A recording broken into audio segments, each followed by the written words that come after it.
আসসালামু আলাইকুম।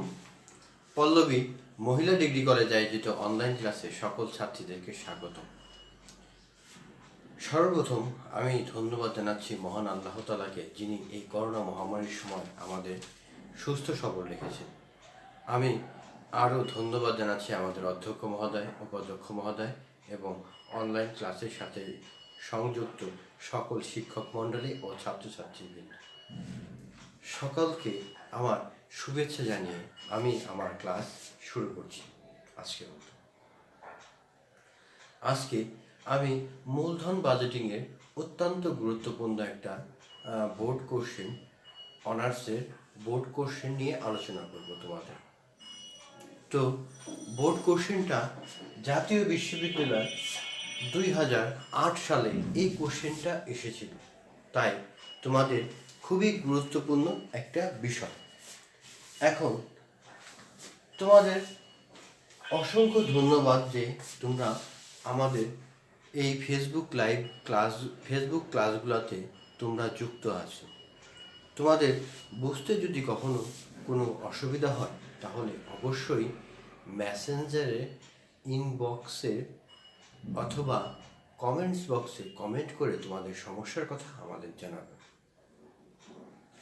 তো তোমাদেরকে শুভেচ্ছা জানিয়ে আজকের মতো আমার ক্লাস শুরু করছি। প্রথমে দেখো 2008 সালে জাতীয় বিশ্ববিদ্যালয় কোশ্চেন। এই মূলধন বাজেটিংয়ের কৌশলের বা সিদ্ধান্তসমূহের এই অধ্যায় থেকে জাতীয় বিশ্ববিদ্যালয়ে তোমাদের পূর্ণাঙ্গ 10 মার্কের কোশ্চেনগুলো এসে থাকে, তাই এই চ্যাপ্টারটা খুবই গুরুত্বপূর্ণ। তাহলে প্রথমে আমরা একটা কোশ্চেন দেখি, কোশ্চেনটা আগে পড়ার পরে বুঝবো, বোঝার পরে আমরা এই কোশ্চেনটা করে দেব। দেখো বোর্ডে দেওয়া আছে, two project have projected cash flow আর এয়ার। এখানে দুইটা প্রজেক্ট আছে, এ প্রজেক্ট এবং বি প্রজেক্ট। দেখো প্রথম একদম 0 বছরে যেটা হয়েছে সেটা প্রত্যেকটা প্রজেক্ট এ এবং বি -10। তারপরে প্রথম বছরে আছে 5,000 জিরো, দ্বিতীয় বছরে 5,000 জিরো, তৃতীয় বছরে 5,000 জিরো, চতুর্থ বছরে 5,000 আর 28,000 অর্থাৎ 28,000 টাকা। দেখো আমাদের কি করতে হবে, determine IRR internal rate of return each project. 2 নম্বরে আছে assuming a required rate of return 10%, determined NPV of each project. Number 3, which project should be selected, অর্থাৎ আমরা এখান থেকে কোন প্রজেক্টটা গ্রহণ করব। আমরা অঙ্কটা দেখলাম, বুঝলাম, এখন আমরা অঙ্কটা করব। তো আমার প্রিয় শিক্ষার্থীবৃন্দ, তোমরা যারা আছো তারা এই অঙ্কটা একটু ভালো মতো খেয়াল করো। প্রথমে আমরা করব 1 নম্বর, ডিটারমাইন IRR অর্থাৎ ইন্টারনাল রেট অফ রিটার্ন। তাহলে প্রথমে আমরা প্রজেক্ট এ দিয়ে শুরু করি।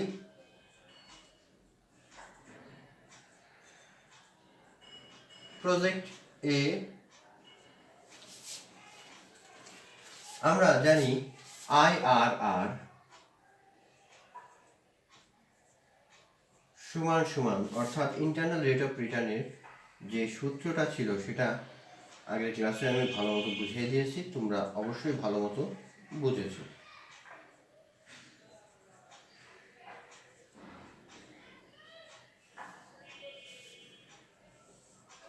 সূত্রটা একটু দেখো ভালো মতো। আমরা এখন এর মানগুলা বসাবো। যেহেতু আমাদেরকে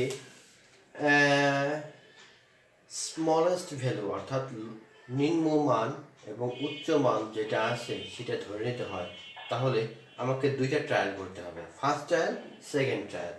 তার মানে ফার্স্ট ট্রায়াল দেখো,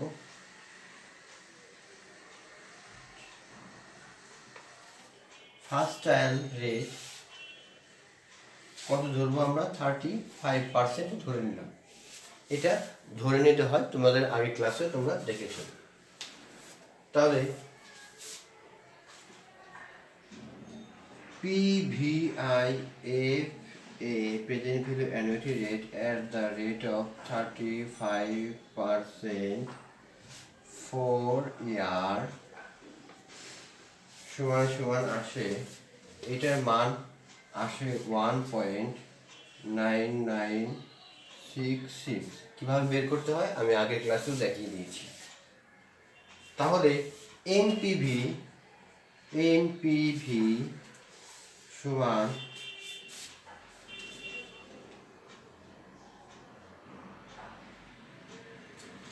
এনপিভি, এটা বের হবে ডির মান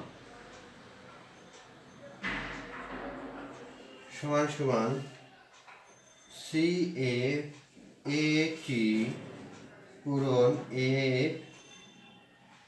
VIFA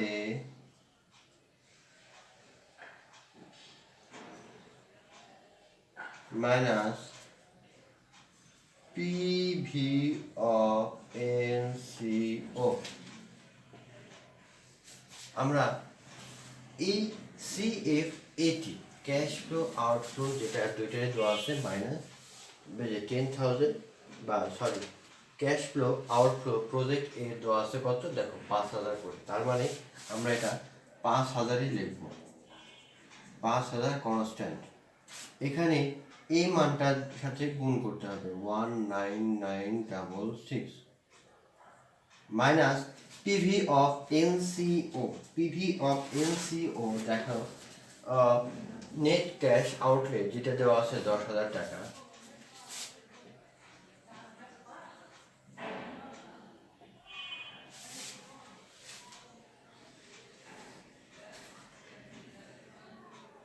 তারপরে দেখো এখন এটা আমরা সমাধান করি। এইটার সাথে এটা গুণ করার পরে আমরা পাই 9985 মাইনাস, তার মানে -50 আমার অ্যান্সার চলে আসে।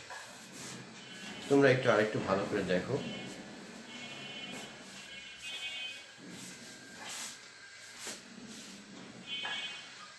তার মানে আমার এখানে ডির মানটা বের হলো -50। ঠিক অনুরূপভাবে দেখো ফার্স্ট ট্রায়াল, এখন আমরা সেকেন্ড ট্রায়াল রেট বের করব।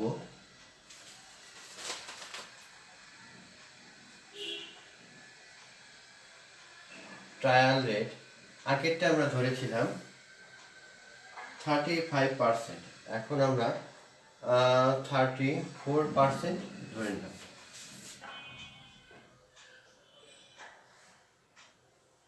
আমরা 34% ধরে নিলাম। 34% ধরে নিলে আমি সম্পূর্ণটা না করে আমি আস্তে আস্তে কিছু মুছে দেখাই দিচ্ছি। এখানে 34%-এ কত আসবে? সমান 2.0290।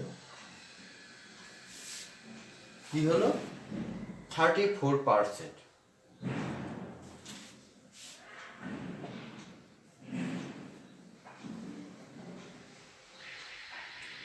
ঠিক এনপিভি এখন সেকেন্ড ট্রায়াল লিস্টে কত বের হচ্ছে একটু দেখো। CFAT এখানেও ছিল 5,000 টাকা পূরণ এটা 2.0290।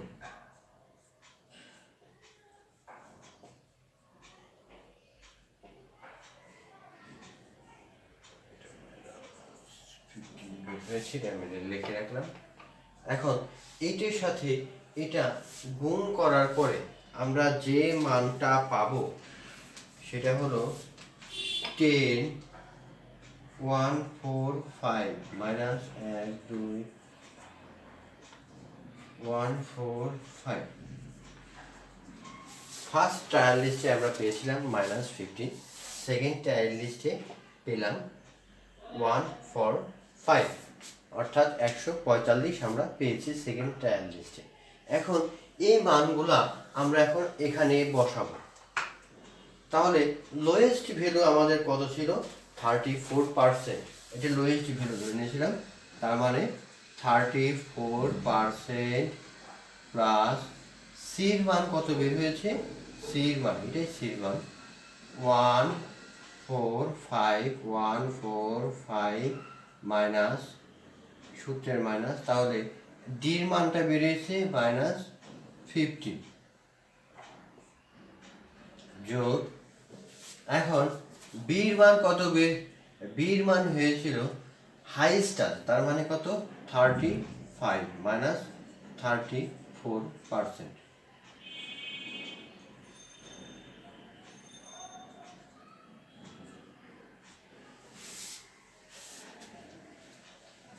খুব সহজেই আমরা এই মানটা বের করে ফেললাম।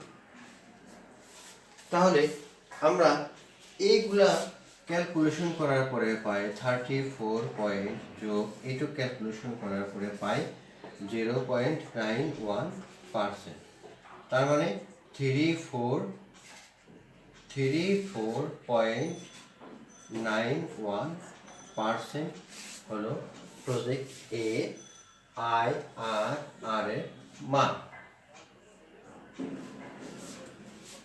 এখন আমরা IRR এর মান প্রজেক্ট বিটা দেখব। তোমরা একটু দেখো ভালো করে। আমরা এখন প্রজেক্ট বির মানটা বের করব।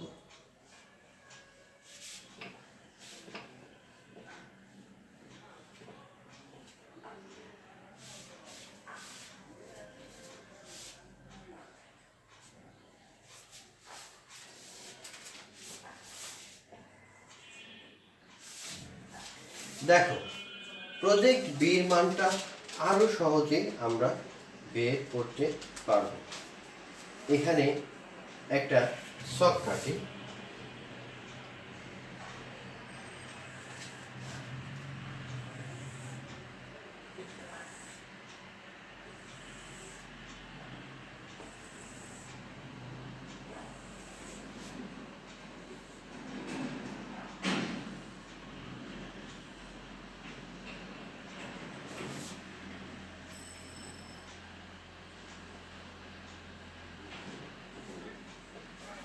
প্রথমে ইয়ার CFAT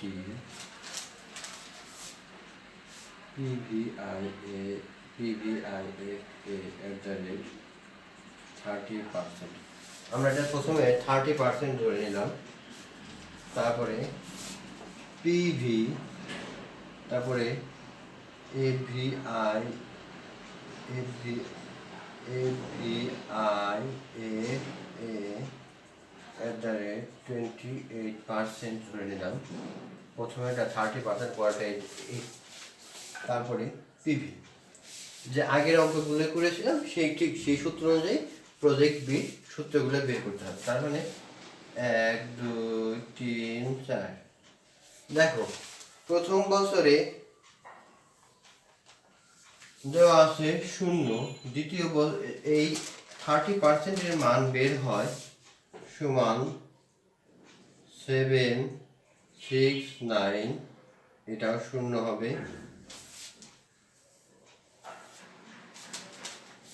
তারপরে 0.781, এটাও 0 হবে, বা নীল দিলেও হয়, বা 0/0 দিলেও হবে।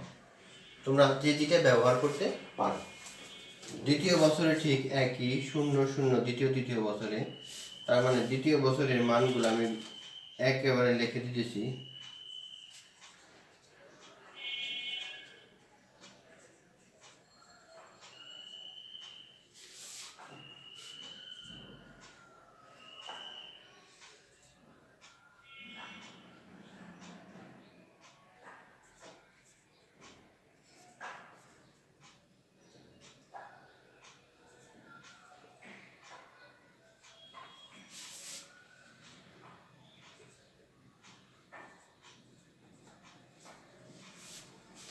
এটা শূন্য, এটা শূন্য, একই, এখানে শূন্য, লাস্টে খালি আমি এটা চতুর্থ বছরে ছিল 28,000 টাকা। 28,000 টাকা গুণ করলে পাওয়া যায়, আমরা এই টাকাটাকে গুণ করলে পাই 9800, 9800। আবার এটা দিয়ে এটাকে গুণ করলে পাই 1044। এটা আমরা project B calculation for IRR for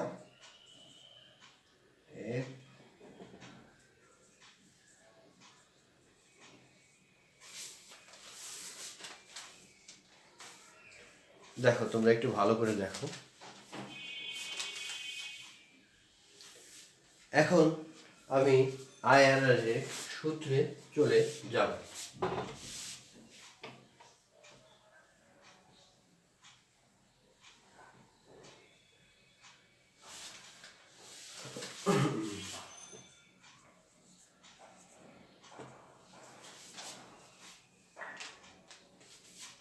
আমরা জানি a plus C minus D পূরণ বি মাইনাস এ। তাহলে হেয়ার আমরা আগে মান বসিয়ে নেব। যেহেতু আমরা ধরে নিয়েছিলাম a সমান সমান 28%, বি সমান সমান 30%, সি সমান সমান কত? সি সমান সমানটা খুবই ভাইটাল একটা বিষয়। NCO B net cash benefit, এটা আমার এখানে আসছে, দেখো 10,444 টাকা। এনসিবি তো আছে 10,000 টাকা, তার মানে আমার এই টাকাটা। আবার দেখো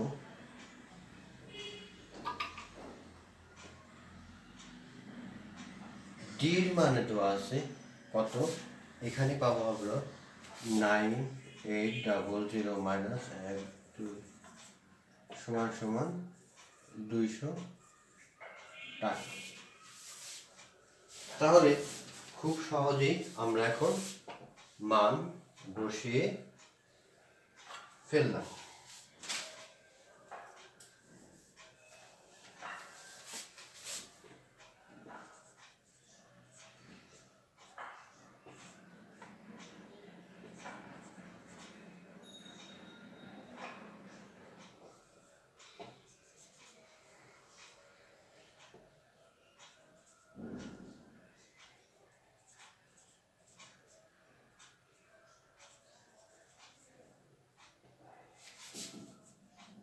বি মাইনাস সি, বির মান 1328। তাহলে আমরা এখন ক্যালকুলেশনের মাধ্যমে খুব সহজেই সমাধান করতে পারব। এইটু ক্যালকুলেটরের মাধ্যমে সমাধান করার পরে আমরা এটা পাই 1.38%। তার মানে আমরা যদি এখন এটা যোগ করি, তার মানে কত, 29.38%। একটু ভালো করে দেখো।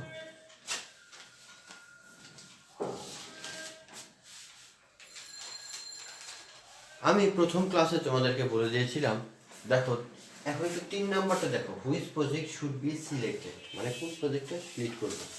যদি এই কোম্পানিতে আইআরআর এর ভিত্তিতে সিলেক্ট করা হয়, তাহলে বেশি যেটা আইআরআর হবে সেটাই আমরা গ্রহণ করব। তাহলে এখানে আমি দেখলাম প্রজেক্ট এ এবং প্রজেক্ট বির ভিতরে প্রজেক্ট এর আইআরআরটা সংখ্যাটা খুব বেশি। তাহলে যদি আমার প্রজেক্ট আইআরআর এর ভিত্তিতে গ্রহণ করা হয়, ইন্টারনাল রেট অফ রিটার্নের ভিত্তিতে গ্রহণ করা হয়, তাহলে আমি প্রজেক্ট এটা গ্রহণ করব। বোঝা গেছে? এটা হলো 3 নাম্বারেরটা, আমি আগেই বলে দিচ্ছি, আমি 2 নাম্বারটা এখনো বের করে নিই, কারণ এনপিভিটা পরে বের করব আমি এখন। তাহলে যদি আমি আইআরআর এর ভিত্তিতে, ইন্টারনাল রেট অফ রিটার্নের ভিত্তিতে গ্রহণ করি, তাহলে আমাকে কি করতে হবে? প্রজেক্ট এ আমাকে গ্রহণ করতে হবে। তাহলে তোমরা খুব সহজেই বুঝলা যে কোনটা আইআরআর সূত্রটা, ইন্টারনাল রেট অফ রিটার্নের সূত্রটা আমরা বের করে ফেললাম। এখন আমরা বের করব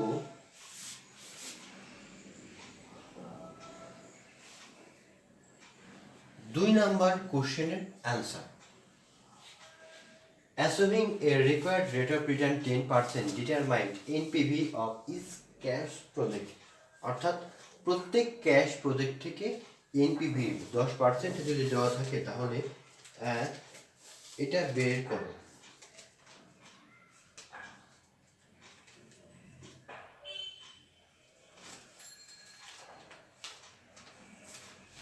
তাহলে প্রজেক্ট এ শুরু করি। এটা হলো 2 নাম্বার কোশ্চেন, 1 নাম্বারটা বের করছি, এখন 2 নাম্বারের অ্যান্সার। তাহলে আমরা সূত্র জানি, এনপিভি সমান সমান সিএফএটি পূরণ পিভিআইএফএ মাইনাস পিভি অফ এনসিও। এখন এটা বের করতে হবে। বের করার জন্য আমরা আগে পিছনে লিখে নিই, হেয়ার এনসিও সমান সমান 10,000 টাকা।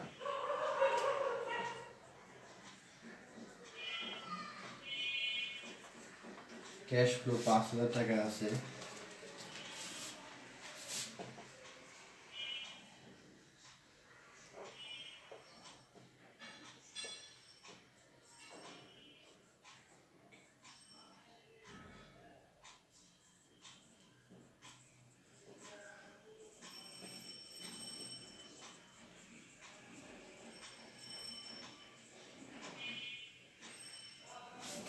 রেকর্ড রেট অফ রিটার্ন আছে 10%।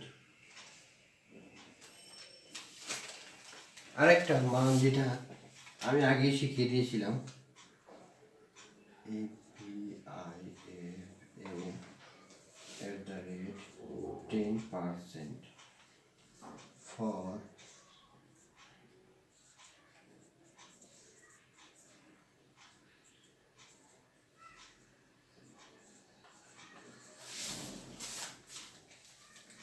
অর্থাৎ APIFA@10% for 4 year equal to 3.1699।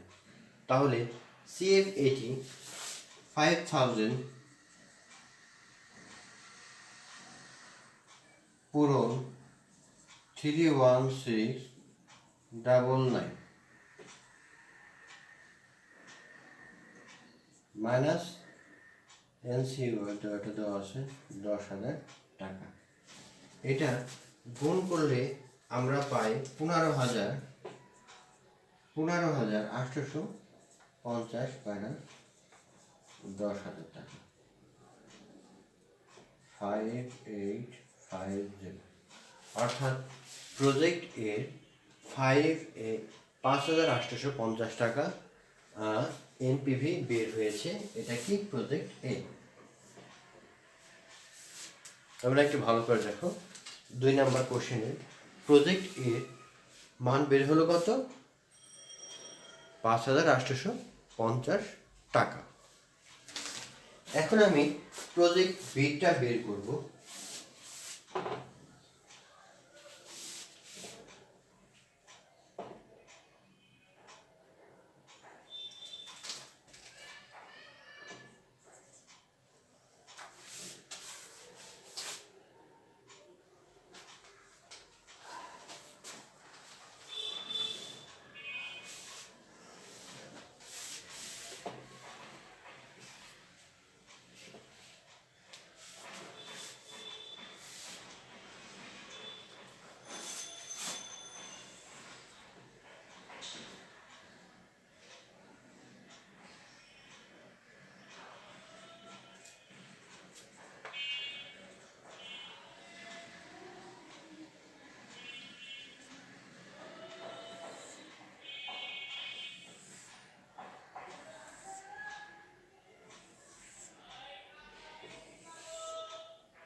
দেখো 1 2 3 প্রজেক্ট বি প্রথমে 3 বছরে ক্যাশ ফ্লো 0 ছিল।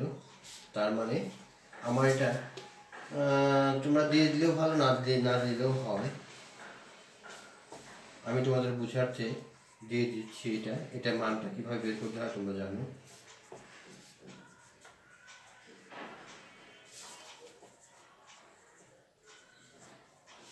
দেখো চতুর্থ বছরে আছে 28,000 টাকা।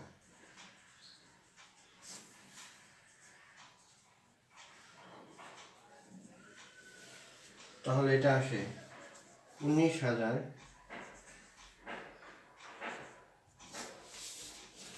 খুব সহজেই আমি বের করে ফেললাম পিভি মানে প্রেজেন্ট ভ্যালু। তাহলে আমরা এখন এনপিভির সূত্র লিখি। NPV PV of NCB, PV of NCO, PV of NCB, PV of NCO, net cash benefit and net cash outlet. আমরা এখন এখানে পুরোটা যোগ করে নেট ক্যাশ বেনিফিট পেলাম। এখন এখান থেকে কি করব, নেট ক্যাশ আউটলেটটা আমাদের বাদ দিতে হবে। এখন নেট ক্যাশ আউটলেট কত হলো? নেট ক্যাশ আউটলেট এই 10,000 টাকাই হবে।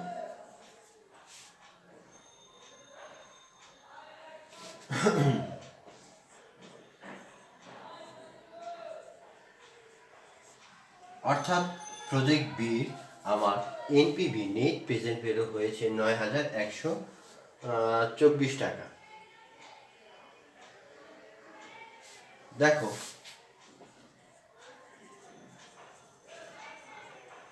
প্রজেক্ট এ যেটা আমরা গ্রহণ করেছিলাম সেটা বের হয়েছিল কত? 5,850 টাকা। আর এটা হলো প্রজেক্ট এ।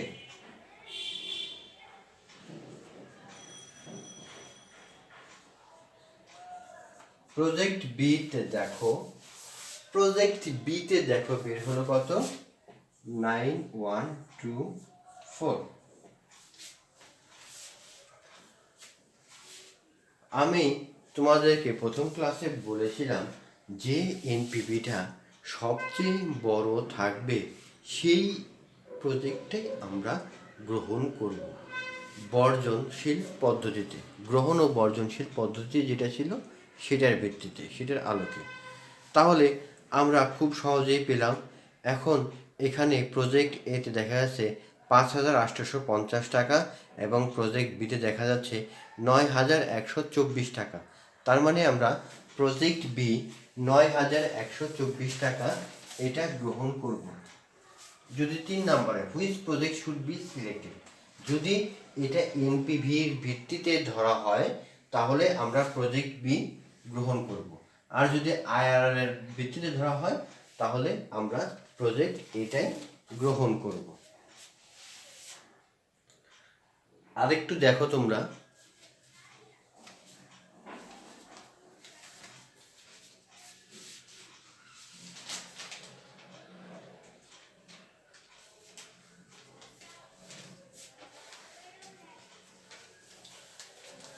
তাহলে খুব সহজেই আমি এই দুইটা কোশ্চেনের অ্যান্সার পেয়ে গেলাম।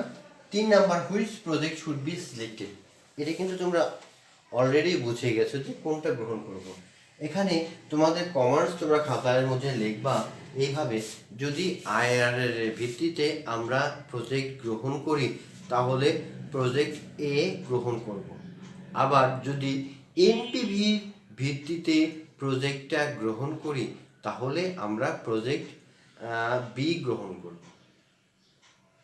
এই ডিসিশনটা তোমাদের খুবই উপকারী। এই পূর্ণাঙ্গ ডিসিশন দেওয়ার পরেই তোমরা খুব ইজিলি 10টা মার্কে পেয়ে যাবা। এই 2008 সালের কোশ্চেন না, আরও অনেক বছরে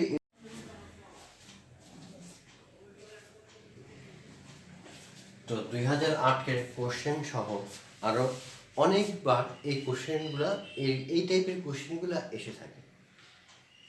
তো আমার ধারণা তোমরা অঙ্কটা ভালো মতো বুঝতে পেরেছো।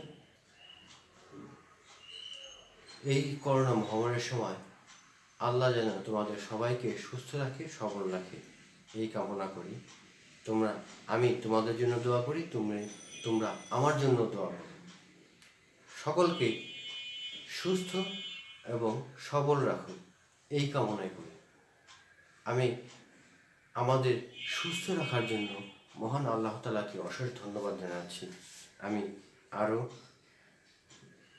ব্যক্তিগতভাবে ধন্যবাদ জানাচ্ছি আমাদের অধ্যক্ষ, উপাধ্যক্ষ ও অনলাইন ক্লাসের সাথে সংশ্লিষ্ট সকল শিক্ষক মণ্ডলী ও ছাত্রছাত্রী।